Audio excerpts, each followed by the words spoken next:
Well, the final day of practice rounds for the Masters tournament underway. After a brief delay this morning, the daily patrons are getting their last look at the course until the tournament badge holders arrive tomorrow when the first round tees off. Tim is in Augusta and joins us again. Tim, those fans that are there just for the day will want to see the whole course, but they have to make sure they get some of the really special holes out there, right? Yeah, certainly, Aria, and there are a lot of them at Augusta, especially on the back nine. In fact, some of the most famous shots in Masters history have been hit on the par 3 16th hole. Tiger Woods' miracle chip-in 2005, Jack Nicklaus's near ace during his Sunday charge in 1986. But on days like today, the most memorable shots at number 16 will not come from the tee box, and they will make more than hearts skip.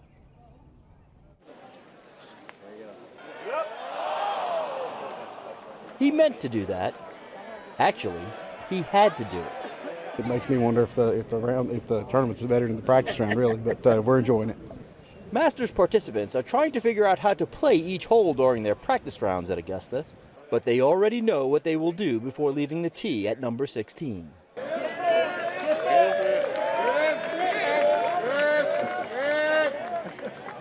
Players are coaxed, perhaps pressured, into hitting a ball into the water on Augusta's last par 3, on purpose, in an attempt to skip the ball onto the green 160 yards away. I hadn't seen this yet, and I wasn't going to go home and tell my friends that when they're going to say, "Did you see him skip across the pond?" I'm not going to say, "Oh, I didn't go there." Skipping shots at 16 is a tradition unique to the Masters and unique to practice rounds. It's electric here. I mean, it's the first time at a practice round, but like the intensity and the atmosphere here is, it's just like Sunday at the Masters almost. It's great. And so are the sounds, whether patrons are cheering good shots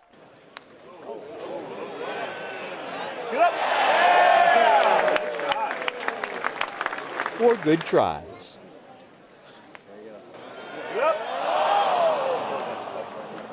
It's the only time in golf where I know that guys lay back and have fun, and the crowd gets into it. You know, everybody's into it. That's what it's all about, and that's why everybody's here. Seen it on TV, but never in person. It's as expected in person. It's awesome. Until Thursday, when shots into the water won't be nearly as much fun.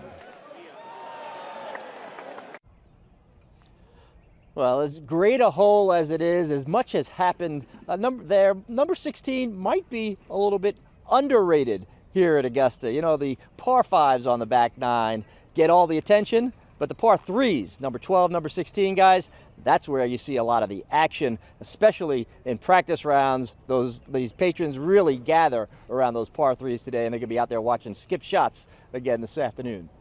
I got to know, Tim, after watching all of those, did anybody come close to the hole? Because I know once they get it across, if they can get it on the green, the ball kind of funnels toward the hole there on 16. Right. Yeah, if the pin was in a different position, I think we would have seen a lot of balls get really close, but it was up front, so the ball had some momentum when it was getting there, and it went to the back of the green. But we did, as we were leaving 16, hear some big roars, so I think some guys might have gotten it close.